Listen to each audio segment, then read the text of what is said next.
In this video, we'll take a tour of the diagramming symbols available in this template. I'll discuss how they're used and some issues in manipulating them. Let's start by taking this text box in the middle of the screen and deleting it so that we can have that space for workspace. Symbol number 1 is simply this pair of margin boxes that give you boundaries within which to draw your diagrams that will produce the stated margins, 1/2 inch or 1 inch, when those diagrams are placed on a standard 8.5 by 11 letter size page. So my expectation is that you would have at most one of those boxes showing on the screen as you diagram.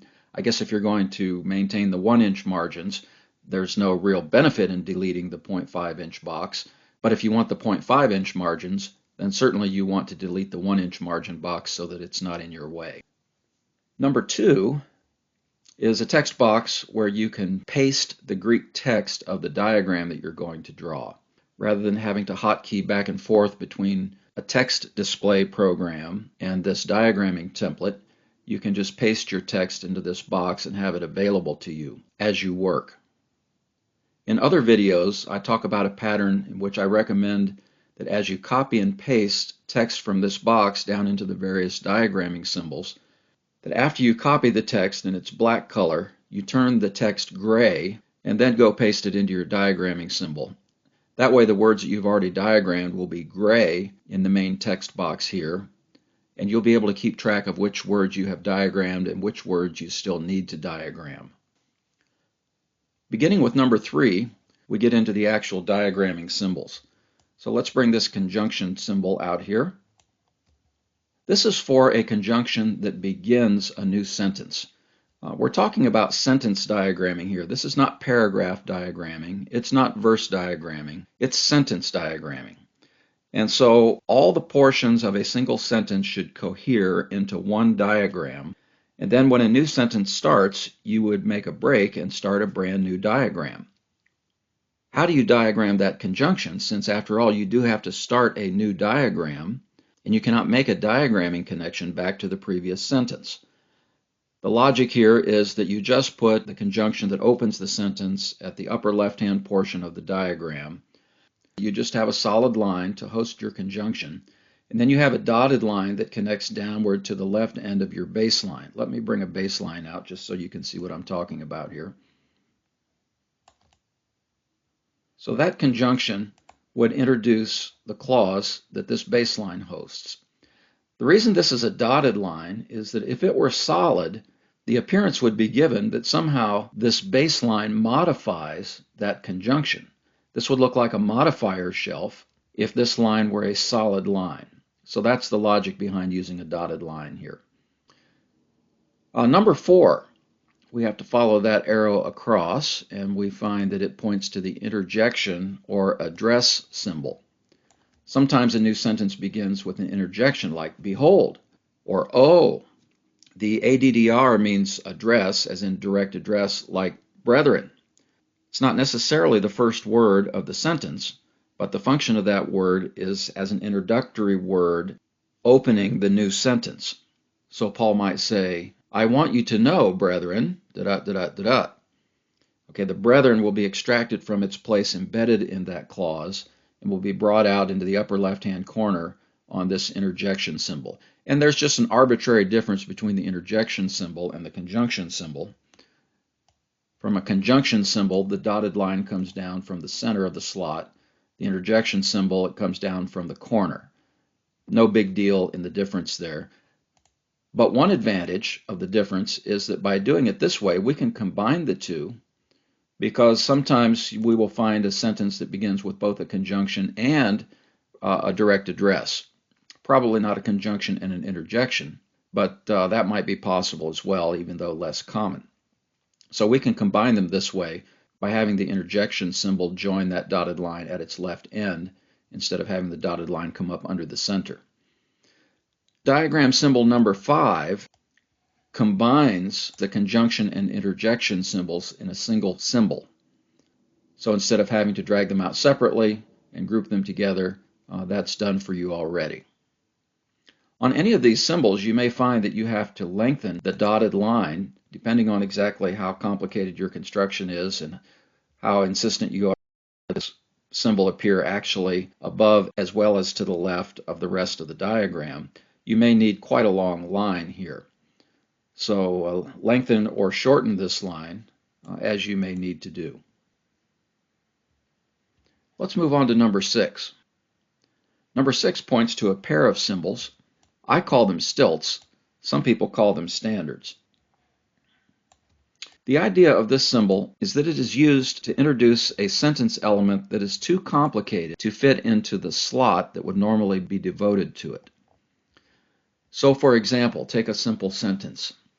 I see that you remembered to come. When you build the grammar of that sentence, your main clause is I see. Okay, I see what? What is the object of the verb see? It's not just a simple word that you can plug right into a little slot on the baseline.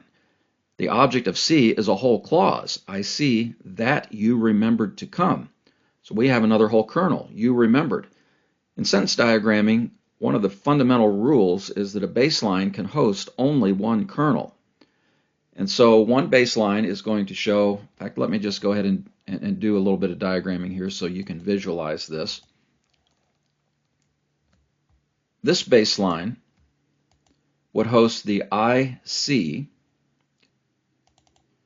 but I can't put a simple direct object in this slot. So what I need to do is delete the object text box and bring one of these stilts down here. And then rather than delete that object text box, maybe I should have just brought it out so that I could use it on the stilt symbol. I see that. The word that is a conjunction introducing this noun clause. And so I put my word that right on that symbol, since the stilt symbol is the one that makes the connection between these clauses. And then I would have another baseline here. It would come out like this. I see that you remembered. What did you remember? To come. All right, and here is how the diagram would look.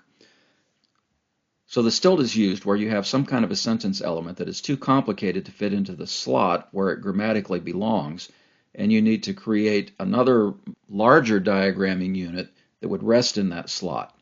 Sometimes people look at a diagram drawn this way and they think that the I see line modifies the you remembered line.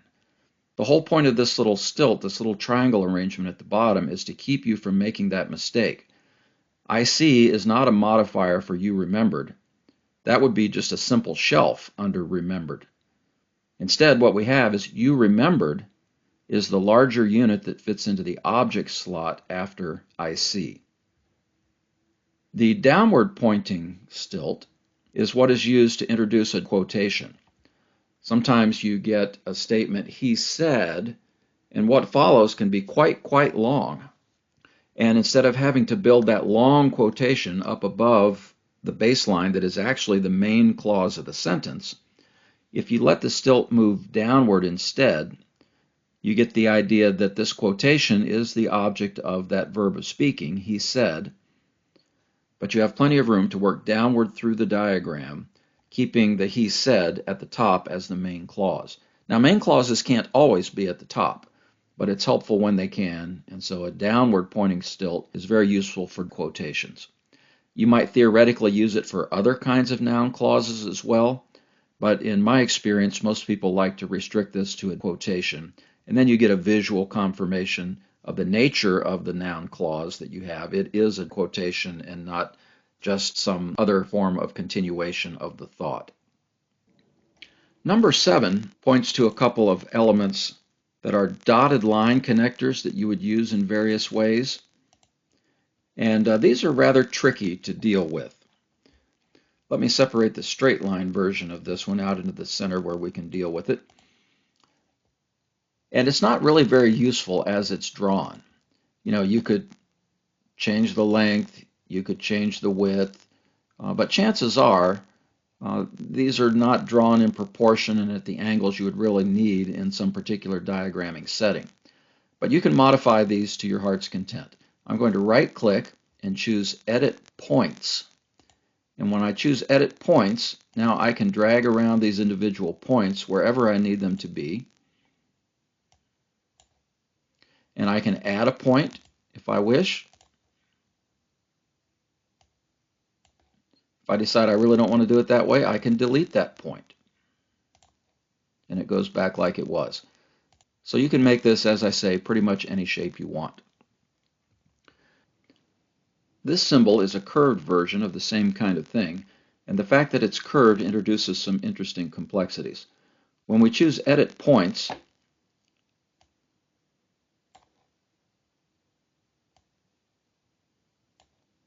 the curve will flow around the new points that we've chosen. It can be challenging to get the curve shaped exactly as you want it, but it can usually be done with a little persistence. It's good to be aware of these extra little nodes that shape the curve around in various ways to make a corner sharper or narrower, and to control exactly how the curve flows around that point. So you'll have to experiment if you want pleasing curve shapes instead of these angular shapes for some of the connectors that you would use dotted lines for. Where would you use these in a diagram? Well, the most common scenario would probably be with a relative clause.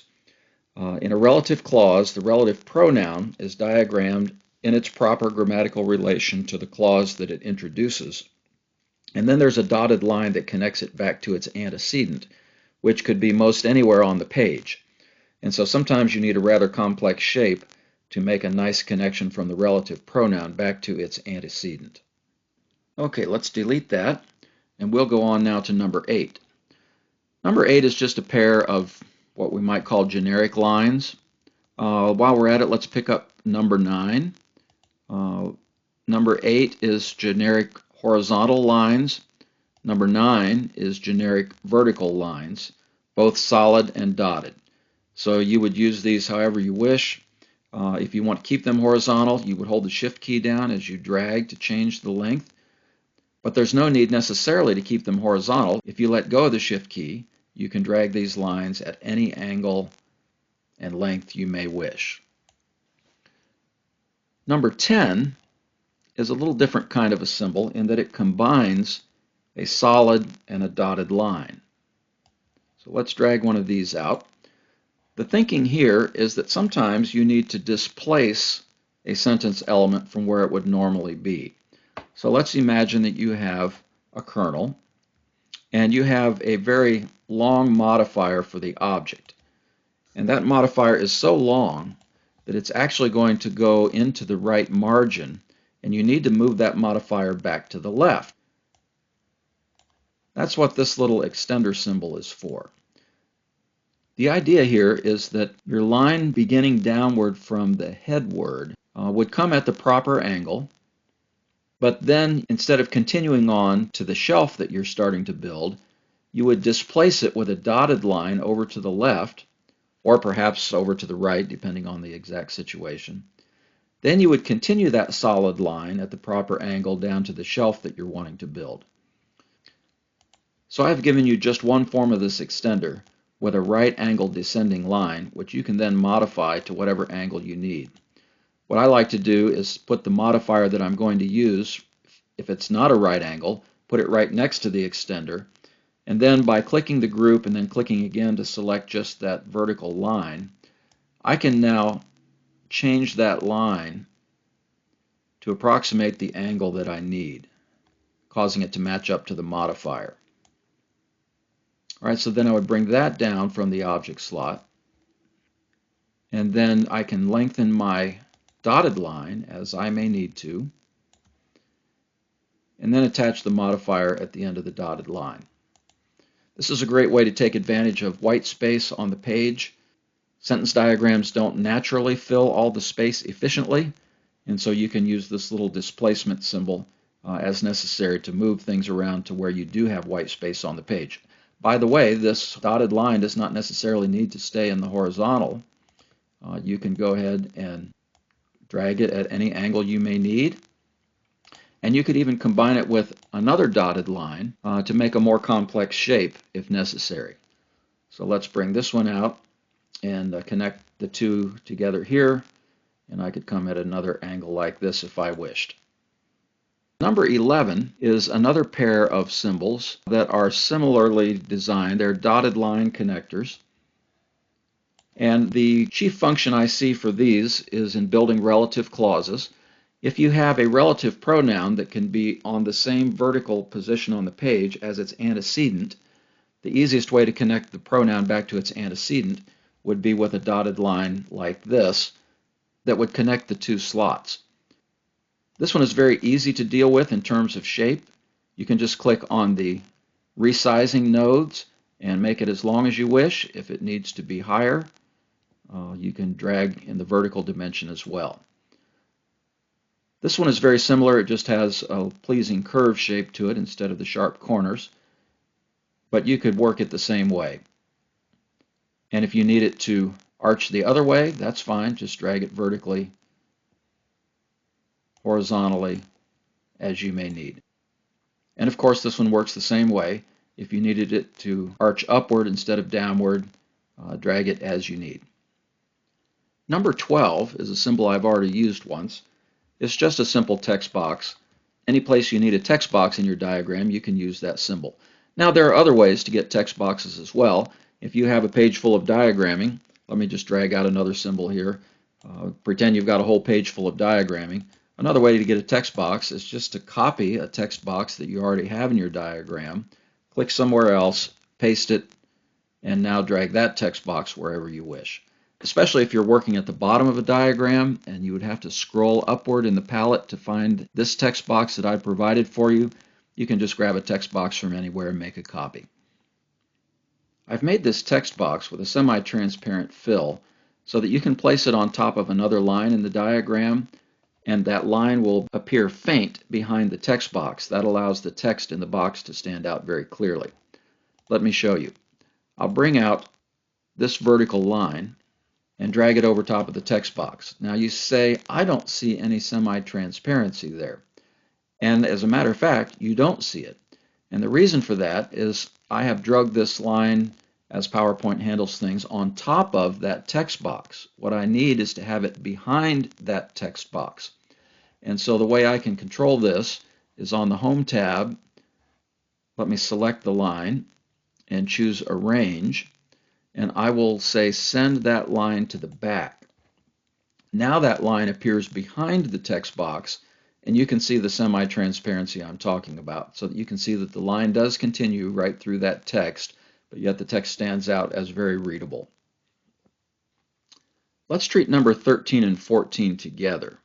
I'll drag a selection rectangle around those, and we will bring them out onto the canvas area. These are just baseline dividers. Let me make a horizontal line here. And just to be nice about it, I will make that line in the same format as my other diagramming symbols. If I need to construct a baseline for myself, or part of a baseline, the single longer line is the subject-predicate divider. The single shorter line is the verb-object divider. So these are very straightforward. The double lines are for two different situations. The subject-predicate divider, that's a double line, would indicate that your verb is an infinitive. The shorter verb-object divider, that's a double line, would be used for where you have a double accusative construction, such as Jesus asked his disciples a question. A baseline for that clause would have Jesus as the subject, asked as the verb, the disciples would be the direct object, and then after the direct object, you would place a double line before the second accusative. So let me bring another single verb-object divider down here to give you the idea. So you would have subject on the left, and we would have, in the example I'm giving you, just a simple verb. So let me bring a simple subject-predicate divider down here. You would have Jesus on the left, asked would be in the verb slot, the disciples would be the direct object, and then a question would be the double accusative after this double verb and object divider. Okay, number 15. This is also a pair of small building blocks for diagrams. We'll drag these out. The one that slants downward to the right is a predicate indicator, such as you see over here on the subject-verb-predicate-nominative baseline. One of the ways you would use this is if you have a clause that has a subject, verb, and object, and then has an object complement. For example, if you had a sentence, Jesus called his disciples friends, the way you would build that baseline is Jesus is the subject, called is the verb, the disciples is the object, and then you would have one of these slanting lines to indicate that your object complement follows the word friends. He called his disciples friends. The line that slants the other direction is one way of indicating an indirect object. So if you had a sentence, Jesus gave bread to his disciples, Jesus would be the subject, gave would be the verb, bread would be the object, and the disciples could be indicated as an indirect object right on the baseline. There is a separate indirect object symbol that can also be used as a modifier under the verb. So for indirect objects, you really have two choices how to diagram. On the baseline with this line that slants downward to the left, or beneath the baseline with a separate diagramming symbol. Number 16 consists of two standard baseline symbols. Let me drag these out. Very little explanation is needed here. You have subject, verb, object, or subject, verb. In the case that you have a predicate, noun, or adjective, you would use this form with the line slanting back toward the subject. The logic is that here the complement of the verb refers back to the subject in a renaming or modifying way. Number 17 is a partial baseline where we have only a subject and a verb, no complement at all. So rather than you're having to delete things and resize things, I've provided a symbol that contains places only for subject and verb. In a similar way, number 18 consists of partial baseline objects, this time lacking the subject. You say, now when would I ever need a verb and object section of a baseline with no subject? Doesn't every verb have a subject? Yes, absolutely. But your subject might be a compound subject. So let me get ahead of myself just a little bit here and bring out one of these series symbols. If you had a compound subject with one verb, this is how you would diagram this. You would need the series item for the subject, and then you would need verb and object.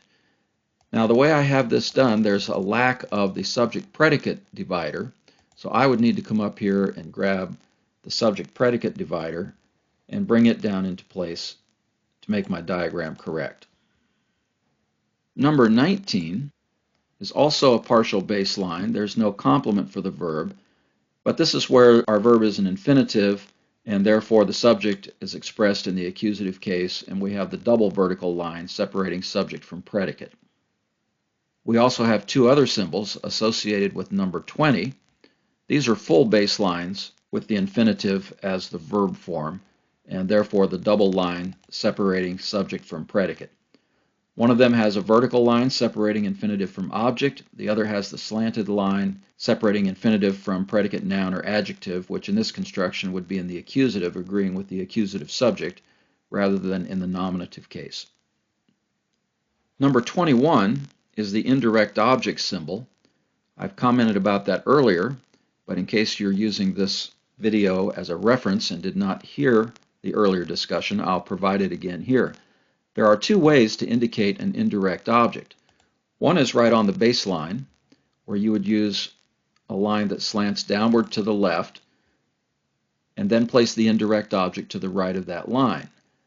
What the slant of this line communicates is that the subject is performing the action of the verb on the object in the direction of the indirect object, such as Jesus gave bread to the disciples. So the slant of that line is supposed to be logical. It indicates that the action is done in the direction of the indirect object. The other way to diagram an indirect object is as a modifier to the verb on a shelf under it. That's what this indirect object symbol is for. And the standard diagramming convention is to have a little leftward pointing stub from the corner of that modifier shelf. Number 22 is a symbol for a subordinate clause. In sentence diagramming, the standard angles for modifiers are that you use a line slanting downward to the left for a modifier that has no verb form in it at all, such as I've just drug out onto the screen here. A right angle shelf is used for a modifier that contains a participle or an infinitive, such as I've just drug out here.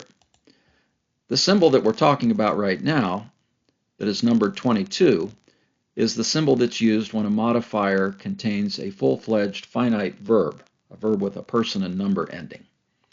So this symbol would almost always be used in conjunction with some other baseline. So let's bring out a baseline object here and get them lined up in hopefully a satisfying way. There we go. Finally, in perfect alignment. Let's deal with 23 and 24 together. These are modifier shelves without any text boxes attached. So for example, if you had a compound modifier and needed to use a conjunction symbol, you could drag a conjunction symbol out and then use the appropriate modifier shelf to connect onto its left end. Then of course you would need to lengthen this line as necessary. Remember that you can use Control and Shift to lengthen lines in a way that constrains them to the original angle. The longer version of these modifier shelves, lacking any text box, is something that you would use, for example, if you needed a stilt. In that case, you might not have a text box at all. So just to give you an example of what I mean, let's drag this one up here and bring a stilt down and let it rest right on that shelf. Number 26 is an appositive symbol.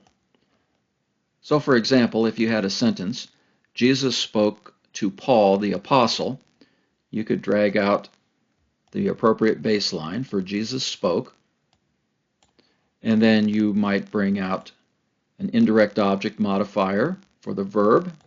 Jesus spoke to Paul, and then the apostle would connect right here.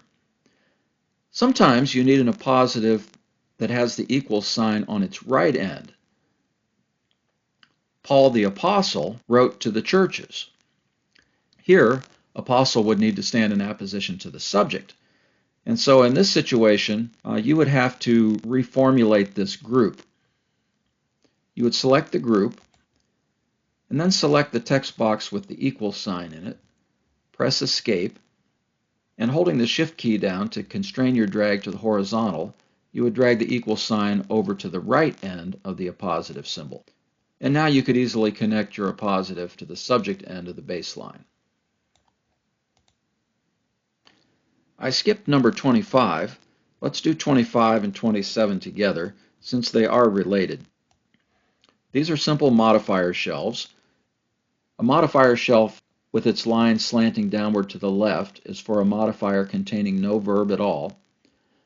A modifier shelf with a right angle is a modifier containing a participle or an infinitive.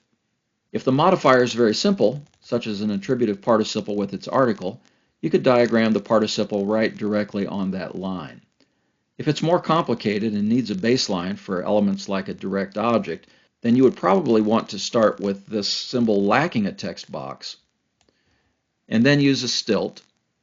Let's drag out our stilt, and then build the participle phrase on a baseline resting on that stilt. Number 28 consists of 3 objects. All of these have to do with prepositional phrases.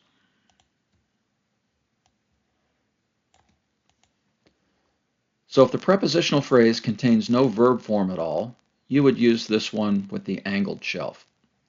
If there's a verb form, then you would use this one with the right angle. And if you have a series of prepositional phrases, then you would use this one with no upright section at all. So for example, if you had a series of 2 prepositional phrases, then you would use the conjunction symbol. Maybe you could call it an inline prepositional phrase. Attach one of those to each branch of the series. Number 29 is a special application of that right angle prepositional phrase object, where the object of that preposition is an infinitive. You have preposition, article, and then an infinitive built on a stilt.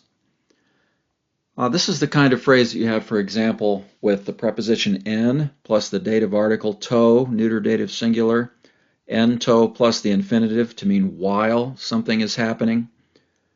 This is a construction that's quite foreign to us as English speakers. We would never say, in the to be seeing you. We would say, while he was seeing you, or something to that effect. We can sort of get a feel for this construction if we think of our English gerund in place of the infinitive. In seeing you, rather than in the to see you, that makes some sense to us. And I think this way of diagramming these prepositional phrases with the infinitive is truest to the Greek idiom as it actually works. You have a prepositional phrase, so you have a preposition, and then you have a neuter article. That neuter article goes with the infinitive, but sometimes the infinitive will have its own subject or its own object. And so it needs to be elevated on a stilt, because if you have a whole kernel there, that's way too much information to fit right directly in the object of a preposition slot. Here I've given you just the core of that sort of construction, preposition, article, and infinitive. If you need to build a full baseline, you could do several things. You could click on the group and kind of take it apart and remove the infinitive portion and substitute in its place a whole infinitive baseline such as you have here. I think it makes better sense, though, just to work with the lines that are already in the group. So I can expand this baseline for the infinitive over to the left if I need to for the subject. If I need more space, I can click the prepositional phrase line, expand it out to the right, and then select the various elements that are here and move them over to the right as necessary for more space. I lost one of the lines of my stilt, didn't I? So I would need to bring it over to the right as well. And also this text box for the infinitive, I would need to bring it to the right. So there are a number of pieces that you'd have to select and move. But once you've done that, then you can expand the infinitive. If you need a direct object, you can expand the infinitive line onto the right to make room for that, and bring down a verb-object divider, and so forth as the need may be. Number 30 is a pair of symbols for absolute participle constructions. I don't think I can explain at length how the genitive absolute works within the context of this video, but the idea of the absolute construction is that there is typically a genitive case referent of a participle that does not have a genitive case relation of the normal kinds to anything in the governing clause. And so that's why we've used a dotted line here, because this is not really a genitive case relation. That genitive noun or pronoun then has an agreeing participle that functions as an adverbial participle, modifying the main clause. So most of the time, the absolute construction will be modifying some other clause. So let's just bring out a regular baseline here. And a genitive absolute participle would typically be adverbial modifying the verb. Of course, you can manipulate all the various lines in this symbol the way you can all the other kinds of symbols to give you whatever dimensions you need. So, for example, it would be common, I think, for a genitive absolute participle to hang quite a little ways below the main verb, so you can just select that dotted line and make that however long it may need to be for your particular diagramming context. Probably the most difficult symbols to work with are the series symbols that I have here as number 31. Let's just bring one of these out for the moment and work with it so you can see the basic mechanics involved here. Let me begin by ungrouping this symbol so that you can see the parts that make it up. The upper and lower shelves are separate drawing objects of this free-form variety. Let me bring one of these out and show you what I mean by free-form. I'm clicking once. I'm not dragging now, just moving the mouse after I've clicked once. I'm clicking again.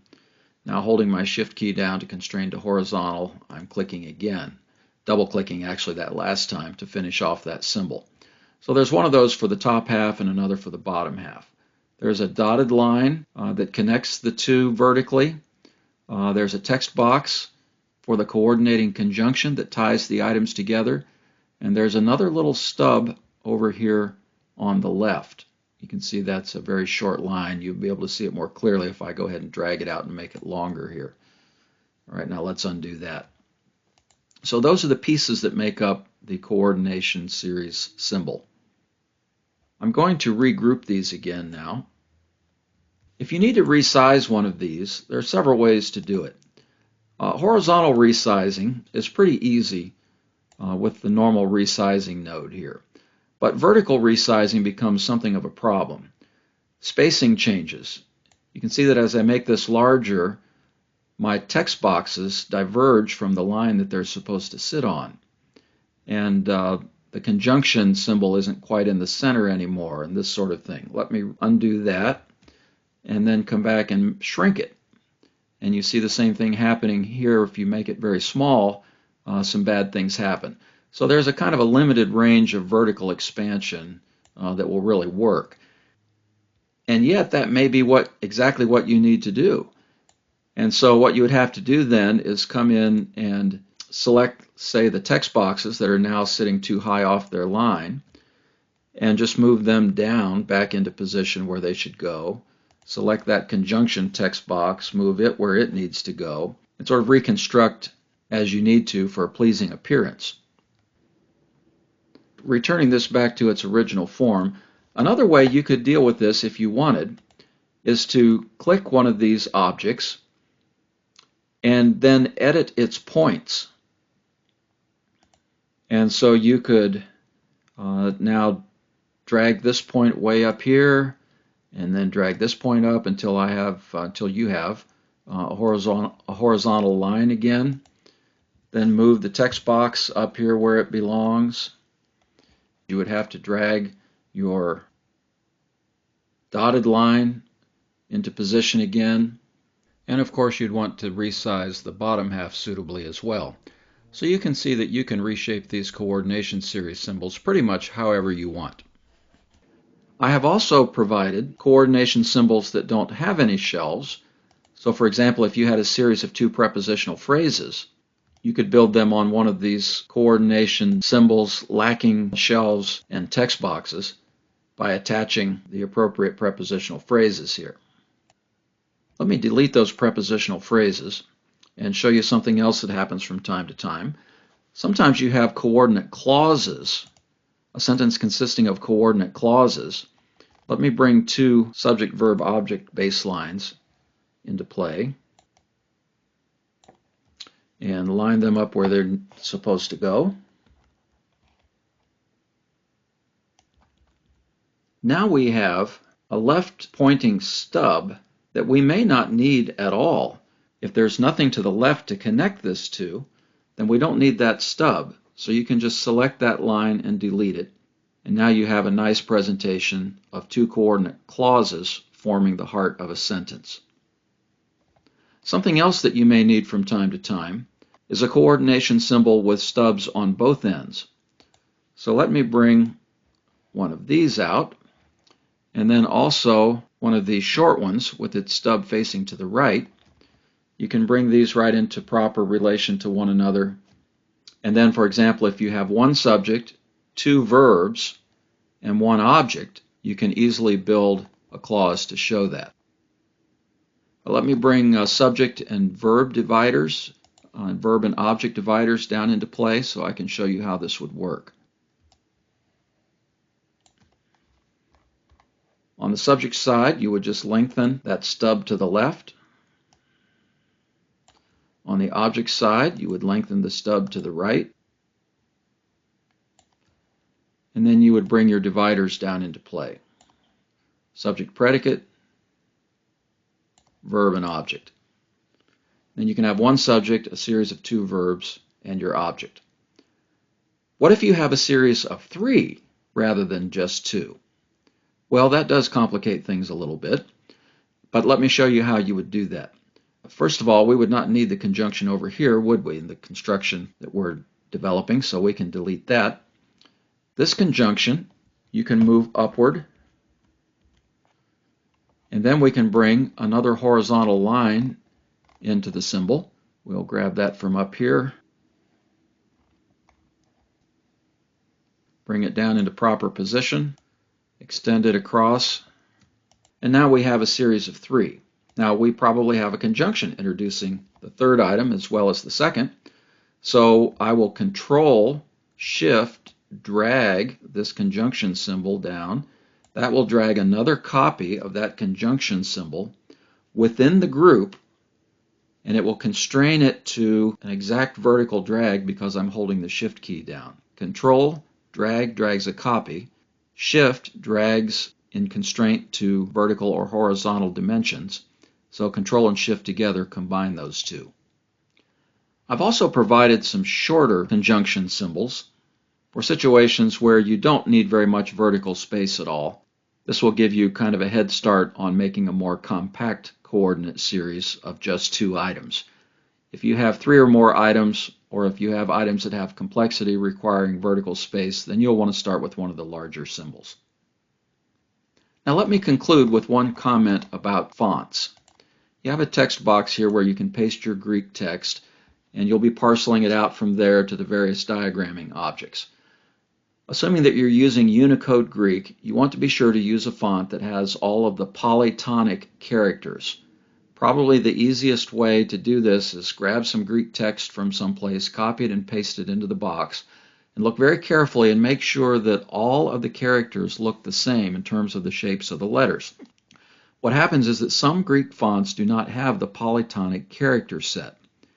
And then when you have New Testament characters that require those special characters, for example, the circumflex accent, the grave accent, the iota subscript, any characters requiring those extra elements, if they don't exist in the font that you've chosen, your operating system will place them in another similar looking font. Sometimes the similarity is so close you can hardly tell the difference. With some fonts, there isn't another font that matches very closely, and the similarity is not very close at all. So I would say paste some text in, find some characters that have iota subscripts or circumflex accents, make sure that those characters are shaped just like the characters that lack those accents, and if so, then your font clearly has a polytonic Greek character set. It would be possible to customize the template for the font that you want to use by choosing every text box and changing its font to whatever font you wish, and then saving the file with those changes. Of course, you'd want to do that to a clean copy of the file so that when you're finished, you have a nice clean template file to use as you generate new diagrams of your own. I hope all of this is helpful, and I wish you happy diagramming.